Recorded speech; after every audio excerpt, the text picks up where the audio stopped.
Hello everyone, welcome to this channel SVS commerce classes.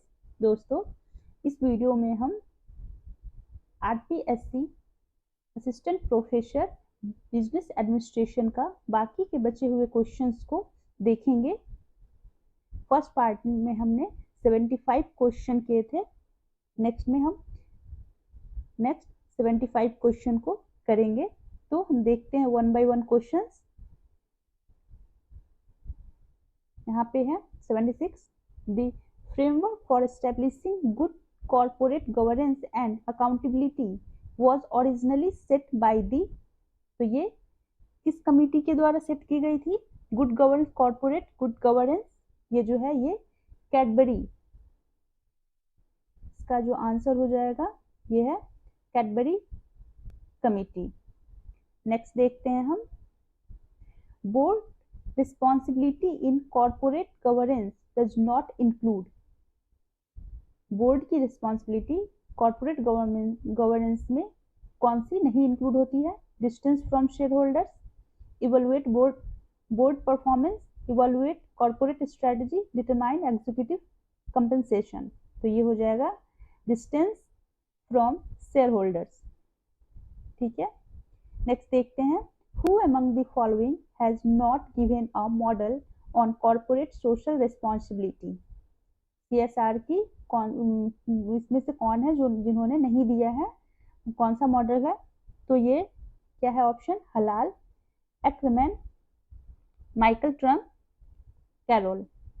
दोस्तों, इसमें answer की में जो आंसर दिया है वो है ऑप्शन 4 कैरोल, बट जैसा कि आप देखेंगे कि कैरोल का मॉडल है, यहाँ पे हलाल का भी मॉडल है, एक्रमैन का भी है, इसका मॉडल माइकल ट्रम्प का ऐसा कोई मॉडल देखने को नहीं मिला है। तो आप एक बार जरूर रिचेक कीजिए, ऐसे आंसर में दिया हुआ है ये, तो आप एक बार मेरे अनुसार ये होगा, आप एक बार जरूर चेक कीजिए। नेक्स्ट देखते हैं, disadvantages to the social responsibility of business do not include. यहाँ पे क्या कह रहा है कि डिसएडवांटेज इसमें से कौन सा नहीं है? ठीक है, तो reduction of profit, lack of accountability, moral responsibilities, reduction social skill. देख रहे हैं बाकी सारा नेगेटिव है, ऑप्शन थर्ड आंसर हो जाएगा। Next, which one of the following is a strategy of corporate social responsibility?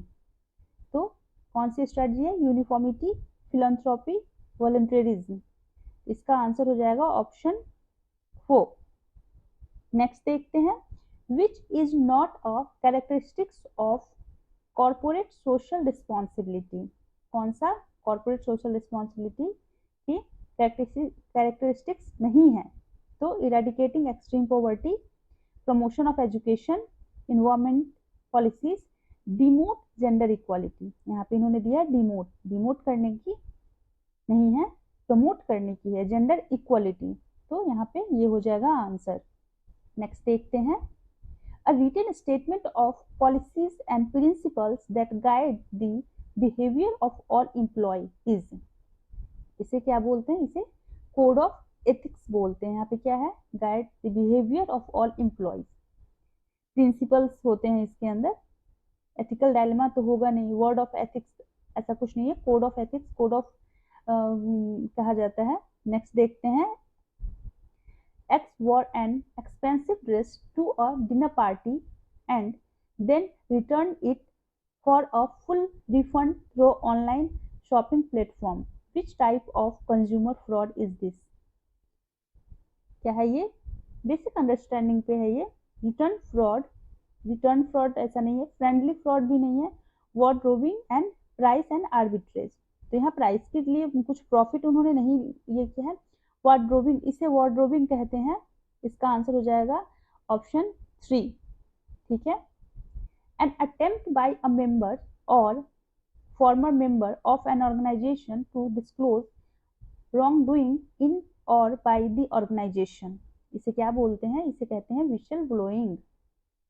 Next देखते हैं हम, the word ethics is derived from which language?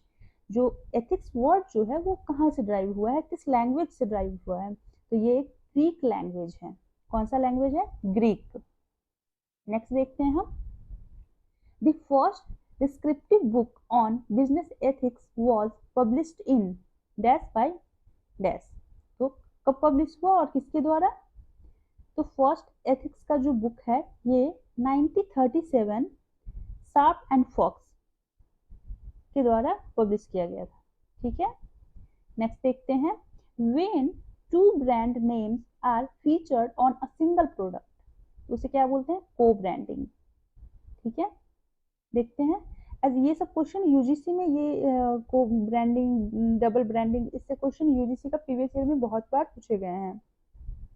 तो जरूर अब यूजीसी का भी सारा मतलब जितने भी साल का आपके पास अवेलेबल हो, और मतलब सारा आप देख कर जाइए। नेक्स्ट देखते हैं, which of the following is not which of the following is an example of legal involvement। तो लीगल इन्वॉल्वमेंट का एग्जाम्पल कौन सा है? Advertisement of alcoholic beverage is prohibited, composition of family, consumer confidence, interest rate. तो ये सब legal involvement नहीं, ये प्रोहिबिटेड जो वर्ड आ गया है, तो ये हो जाएगा आपका आंसर। नेक्स्ट देखते हैं हम, the term intellectual property right covers which of the following. Intellectual property right में क्या क्या आता है? इंडस्ट्रियल डिजाइन आता है, प्लांट एंड सीड वेराइटी आता है, ज्योग्राफिकल इंडिकेटर्स ये भी आता है, तो ये हो जाएगा आंसर हमारा ऑप्शन 4। यहाँ पे देखते हैं, arrange the following event in the order of their occurrence. तो यहाँ पे देखते हैं क्या है, Indian partnership 1932, monopoly and restrictive trade policies 1969, the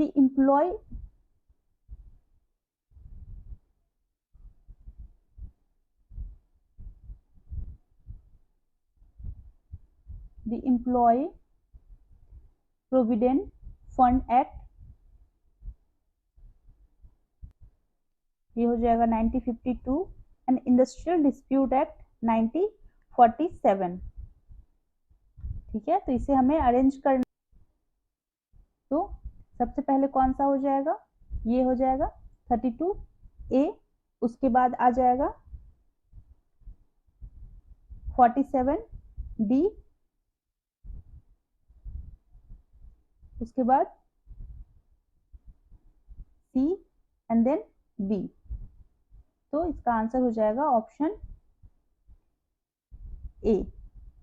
next देखते हैं, which of the following actions are not covered under the legal involvement of business। देखते हैं कितना सारा क्वेश्चन यहाँ पे लीगल इन्वॉल्वमेंट से आया है, वहां पे सिलेबस में मेंशन किया हुआ है लीगल इन्वॉल्वमेंट। तो देखते हैं कौन सा कवर नहीं होता है, तो ये हो जाएगा टैक्स पॉलिसीज। नेक्स्ट देखते हैं, which of the following is correct। तो यहाँ पे पेटेंट एक्ट 1970,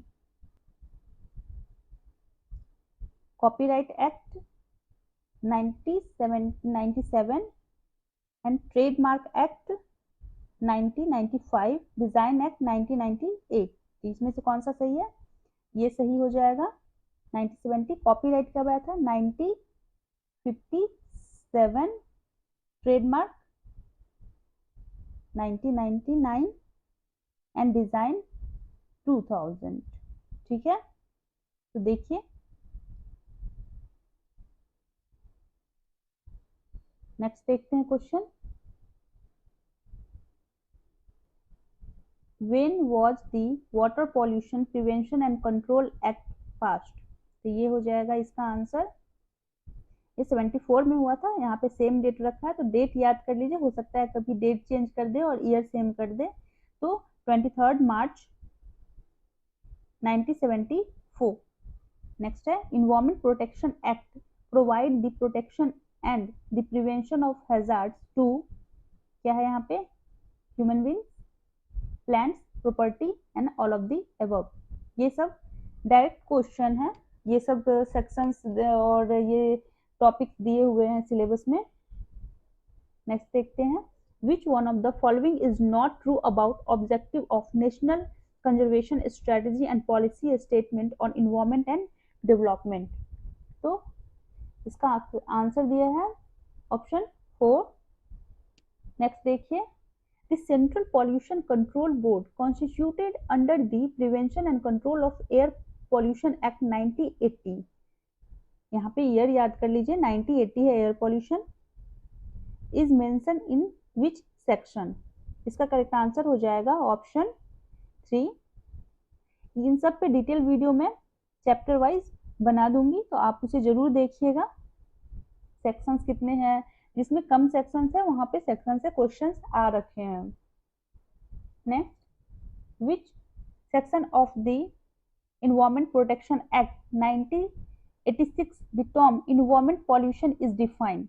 यहाँ पे कुछ 4-5 सेक्शन है स्टार्टिंग के, जिसे याद करना है, जिसमें एनवायरमेंट पॉल्यूशन जिसमें डिफाइन है वो है section 2C। Next, in the year 2002 the competition act was enacted replacing the following। तो कंपटीशन एक्ट किसको रिप्लेस कर कर आया है? कॉपीराइट एक्ट नहीं, फेरा एंड फेमा। फेरा को ये रिप्लेस कर कर आया है फेमा, ठीक है, तो ये तो नहीं होगा फेरा फेमा। MRTP एक्ट इसका आंसर हो जाएगा। ये 1969 में, ये 2002 में। और ये इनफोर्स में कब हुआ था? इसका इनफोर्स का डेट जरूर याद रखिए, बहुत इंपॉर्टेंट है। 1 सितंबर 2009, बहुत इंपॉर्टेंट डेट है ये, याद रखिएगा। नेक्स्ट देखते हैं, a barter type bilateral trade in which export and import are mutually linked is known as. ठीक है, इसका आंसर हो जाएगा काउंटर ट्रेड। ठीक है, देखिए आगे, विच one of the following is related with foreign market entry strategy? तो क्या है ये? Management contract, fully owned manufacturing facilities, third country location. तो इसका आंसर हो जाएगा ऑप्शन 4। नेक्स्ट देखते हैं, dash is the term used to describe the process of removal of restriction। तो इसका क्या आंसर हो जाएगा?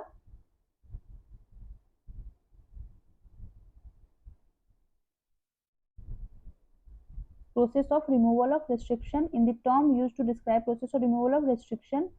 तो privatization, localization, globalization। तो ये इसका आंसर है ऑप्शन 2 ग्लोबलाइजेशन। ठीक है, ग्लोबलाइज्ड किया गया, तो एक तरह से रेस्ट्रिक्शन को हटाया गया। नेक्स्ट देखते हैं, the competition commission of India established under competition act consist of how many members? कितने मेंबर्स हैं? Option 3 6 members. Which of the following is not true about values? तो वैल्यूज के लिए कौन सा ट्रू नहीं है? Values are external, values are not flexible, values are pervasive, values are means of perfection. इसका आंसर हो जाएगा वैल्यूज आर एक्सटर्नल। वैल्यू जो होते हैं एक्सटर्नल नहीं होते हैं, इंटरनल वैल्यूज होते हैं। ठीक है, नेक्स्ट देखते हैं, example of environmental stressor are. Environmental stressors, तो क्या होगा? More heat on workplace, traffic, financial problem, 1 and 2। तो इसका आंसर जो है आंसर शीट में दिया हुआ है फाइनेंशियल प्रॉब्लम। ठीक है, बट यहाँ पे आप एक बार सर्च कर कर देख लीजिए, यहाँ पे मेरे अनुसार ये आंसर हो जाएगा more heat on workplace. Environment से रिलेटेड है ये, वर्क प्लेस पे बहुत हीट हो गया, बहुत कोल्ड हो गया, इन्वायरमेंट से रिलेटेड जो भी है। फाइनेंशियल प्रॉब्लम ये इन्वायरमेंट से रिलेटेड नहीं है, तो इसका आंसर देख लीजिए आप एक बार। नेक्स्ट देखते हैं, yoga exercise and deep breathing are dash stress management techniques. तो ये हो जाएगा फिजिकल। योगा एक्सरसाइज कर रहे हैं, डीप ब्रीथ कर रहे हैं, तो हम फिजिकली फिट हो रहे हैं इससे।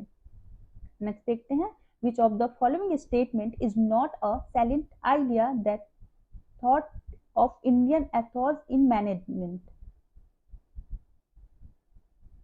तो इसका आंसर हो जाएगा जनना चक्षु कौशलम।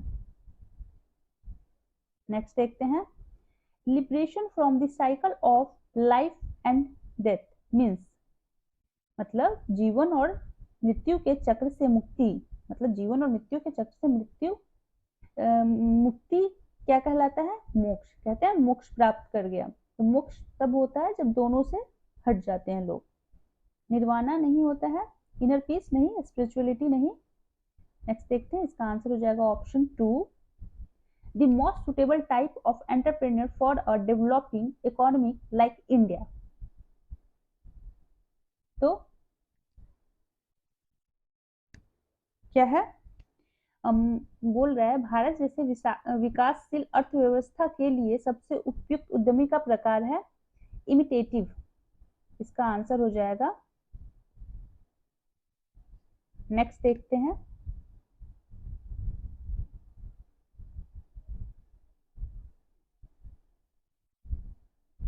which of the following is not a basic element of entrepreneurship? तो क्या कौन सा एलिमेंट बेसिक एलिमेंट नहीं है एंटरप्रेन्योरशिप का? इन्वेंशन होगा, इनोवेशन भी होना चाहिए, डुप्लीकेशन, एडेप्टेशन। तो डुप्लीकेशन यही नहीं होना चाहिए। नेक्स्ट देखते हैं, which of the following is true statement that entrepreneurship plays in the economic development of an economy? तो इसका करेक्ट आंसर हो जाएगा, it provide immediate large scale employment, it helps to promote balanced regional development, it promote expert trade। इसका answer हो जाएगा option 4, all of the above। Next देखते हैं, which of the following is not correct about entrepreneur? तो क्या है? Take own decision, ये सही हो जाएगा। Execute decision with the concurrence of owner, fixed salary and reward, salaried employ. Next देखते हैं, arrange the entrepreneur process according to नियमन half and new in right order. तो यहाँ पे क्या हो जाएगा? सबसे पहले क्या करते हैं? Identify and evaluate the opportunity. उसके बाद क्या करेंगे? जब अपॉर्चुनिटी को हम इवैल्यूएट कर लेंगे तो स्टार्ट अ बिजनेस नहीं, डिटरमाइन रिसोर्स रिक्वायर्ड नहीं, डेवलप अ बिजनेस प्लान। उसके बाद क्या करेंगे? डिटरमाइन रिसोर्सेस रिक्वायर्ड, उसके बाद हम प्लान को स्टार्ट कर लेंगे। तो ऑप्शन बी हो जाएगा इसका आंसर 2। नेक्स्ट देखते हैं, which of the following is a component of e commerce. E commerce का कंपोनेंट क्या हो जाएगा यहाँ पे? B2G, B2B, B2F। इसका हो जाएगा B2B। B2B मतलब क्या होता है? Business to business. नेक्स्ट देखते हैं, dash involves uploading relevant information on a server hooked on to the World Wide Web that allows browsing and downloading information anywhere। तो ये हो जाएगा वेब प्रेजेंस, इसका आंसर। नेक्स्ट देखते हैं, ई कॉमर्स मॉडल इंक्लूड क्या है? Membership model, private office model, market portal model. Option 4 answer हो जाएगा। E commerce can be considered as, एक ये स्ट्रेटजी है, एक टेक्नोलॉजी है, तो ये दोनों है, एक स्ट्रेटजी भी है ई कॉमर्स और टेक्नोलॉजी भी है। नेक्स्ट देखते हैं, disadvantage of mobile e commerce क्या हो सकता है? Contact and can be done globally, ये तो एडवांटेज हो जाएगा। रिड्यूस द ट्रांजेक्शन कॉस्ट, ये भी एडवांटेज हो जाएगा। Fraud risk and security concern, ये हमारा डिसएडवांटेज हो जाएगा। क्रिएट्स न्यू मार्केटिंग चैनल, ये भी एडवांटेज है।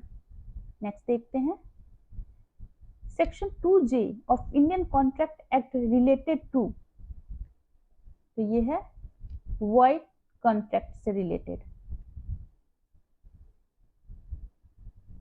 नेक्स्ट देखते हैं, the object or consideration of an agreement is unlawful if it is, कब अनलॉफुल होगा? Forbidden by law, fraudulent, involve or implies injury to the person or property of the other. इसका answer हो जाएगा option 4, all of the above. Next देखते हैं, which of the following is not legally mandatory for valid acceptance? So if there is no communication in the stipulated time, it is considered to be accepted. ये legal नहीं है, valid acceptance नहीं माना जाएगा. Next देखते हैं, in which section of Indian contract act the definition of consent is given. तो ये है सेक्शन 13. देखें डायरेक्ट पूछा गया है सेक्शन. किसी भी अगर आप जो भी लीगल इन्वायरमेंट के अंदर जो भी दिया है उसका अगर आप पढ़ रहे हैं तो स्टार्टिंग का कुछ सेक्शन जरूर याद कर लें, और वैसे सेक्शन जो इम्पोर्टेंट है, कंसेंट है वो हो गया, तो ये सब इम्पोर्टेंट सेक्शंस हैं. How does a contract get discharge due to the operation of law. तो by remission, by novation, by rescission ये नहीं होगा, by unauthorised alteration. Next, when the consideration or object of an agreement is partially illegal, then agreement become completely void. partially हो या fully हो वो void हो जाएगा. Which section of Indian Contract Act the agreement is defined? तो agreement जो define है वो किस section में है? वो है section 2E. Next, which of the following is not a type of existing good?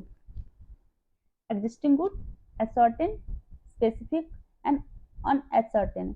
Contingent good जो है ये existing good का type नहीं है. Sale by description is which type of stipulation? ये sale by description जो है ये वो implied condition है. In sale of unascertain goods, the property passes to buyers when goods are ascertained, appropriate for the contract, weight and measure. तो इसका answer हो जाएगा option 4, 1 and 2. Handling over of keys of the warehouse in which goods are laying by seller to the buyer means ये कौन सी delivery होती है जहाँ पे हम जैसे कोई फार्म हाउस है तो उसकी की किसी को दे दिए और बोल दी कि आपका वहां पे सामान है, तो ये हो जाएगा सिंबॉलिक डिलीवरी. कार की है तो जाकर की दे दी है, वो कार बाद में भी ले जाए, चाबी उसको पहले मिल गया. Next, which of the following is wrong statement about agreement to sell. तो इट इज कंडीशन फ्री, ये रॉन्ग स्टेटमेंट है. The seller can only submit a suit for damage. Seller can resell the goods. Goods may be existing or contingent. Next देखते हैं, the Companies Act 2013 applies to which of the following entities? इसका answer हो जाएगा all of the above. Insurance companies, companies governing a particular act, incorporate corporation body. Next देखते हैं, which funds may be utilized by a public limited company for purchasing its own share? Security premium account, own free reserve, amount received from specific securities. इसका answer है option 4. What is the full form of DIN? DIN का full form director identification number. ये सब easy है, कुछ tough question भी है, तो यहाँ पे नेगेटिव मार्किंग भी है, तो आपको सोच समझकर आंसर देने हैं, तो आप स्टैटिक पार्ट में गलती ना करें. नेक्स्ट देख लीजिए, act held to be operative. क्या हो जाएगा इसका आंसर? ऑप्शन 4.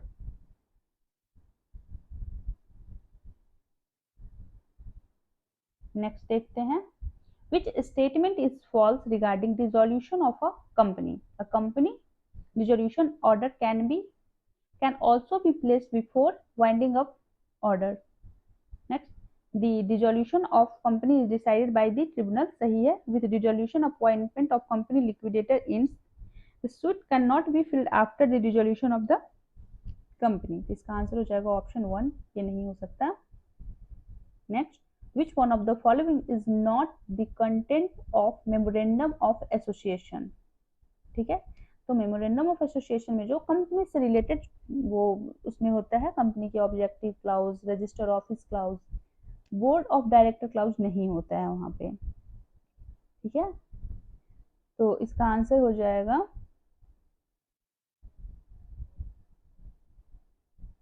ऑप्शन 2। नेक्स्ट देखते हैं, which statement is incorrect regarding the format of article of association given in schedule 1 of the companies act 2013।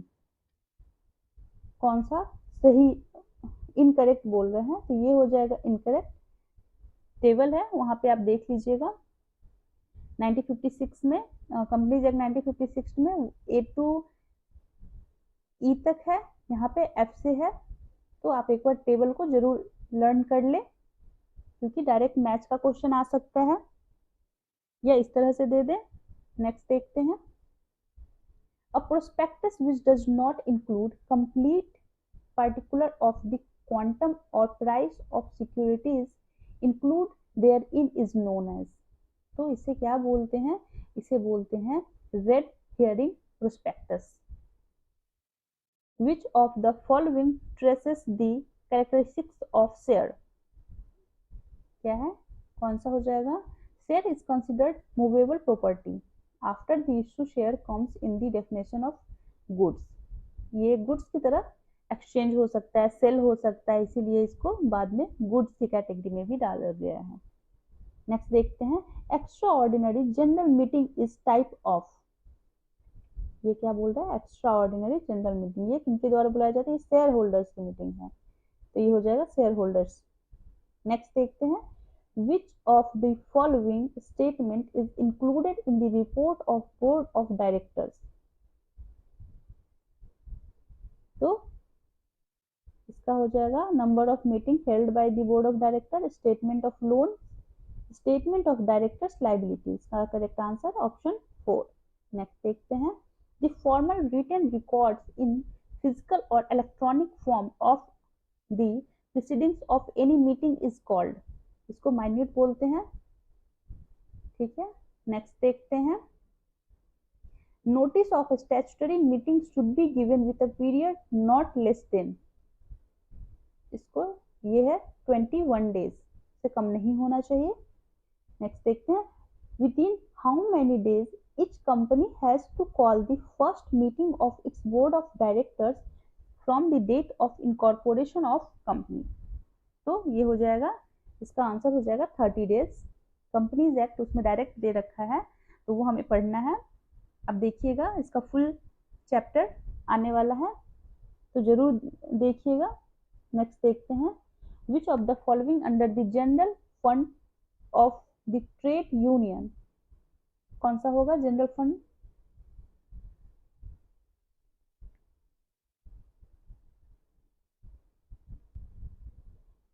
क्या दिया है, which of the following are under the general fund of the trade union. इसका correct answer हो जाएगा expense audit. Next, number of sections of trade union is. कितना section है trade union act में, ये है टोटल 33। नेक्स्ट देखते हैं, which of the following act do not apply to the registered trade union. तो companies act 1956 and cooperative society act 1912, ठीक है। इसका आंसर हो जाएगा option 3, both 1 and 2। Next, match the following. अगर ये क्वेश्चन आपको याद हो, ये यूजीसी में डायरेक्ट पूछा हुआ क्वेश्चन है। अगर आप previous year question, previous syllabus का अगर आप देखते हैं, तो उसमें ये क्वेश्चन डायरेक्ट पूछा गया है। 15, 16, 17 किसी ईयर में ये क्वेश्चन आया है। तो एक भी मतलब हर प्रीवियस ईयर क्वेश्चन इंपॉर्टेंट होता है। आप कॉन्सेप्ट देखिए, स्टैटिक पार्ट देखिए, आपको जहाँ से भी अच्छे से करना है करिए, सारे क्वेश्चंस इंपॉर्टेंट होते हैं। तो यहाँ पे हमें मैच करना है, तो इसे यहाँ पे मैच करते हैं, AITUC ये हो जाएगा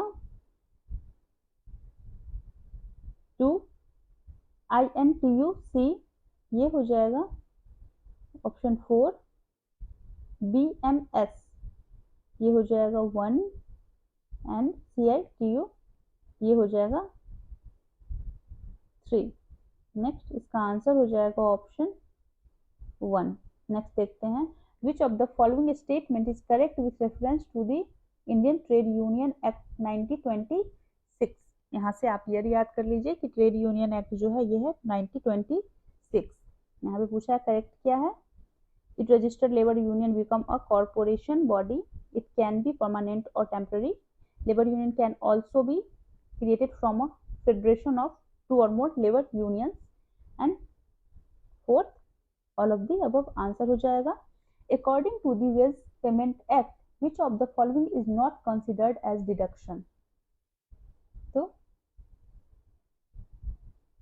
ये हो जाएगा इसका option number 4 for accommodation. Last but not least question, which of the following is included under definition of wages given under the payment of wages act 1936? तो पहले तो यहाँ पेमेंट ऑफ वेजेस एक्ट का ईयर याद कर लीजिए 1936 है, और कौन सा इंक्लूड होता है ये पूछ रहे हैं। देख लीजिए यहाँ पे ये आंसर है medical residential facility, dearness allowance and gratuity. तो इसका आंसर हो जाएगा ऑप्शन 2 डियरेंस अलाउंसेस। दोस्तों यहाँ पे कंप्लीट होता है हमारा 50 क्वेश्चन। ठीक है, तो अगर आपको ये वीडियो अच्छा लग रहा हो तो प्लीज इस चैनल को सब्सक्राइब कर दें। ये न्यू चैनल है बट आप लोगों के लिए बहुत ही हेल्पफुल होगा। तो आगे भी ऐसे बहुत सारे क्वेश्चंस पेपर है जो मैं लाती रहूंगी, और चैप्टर वाइज इसके नोट्स भी मैं दूंगी। तो please subscribe this channel, like and share. Thank you.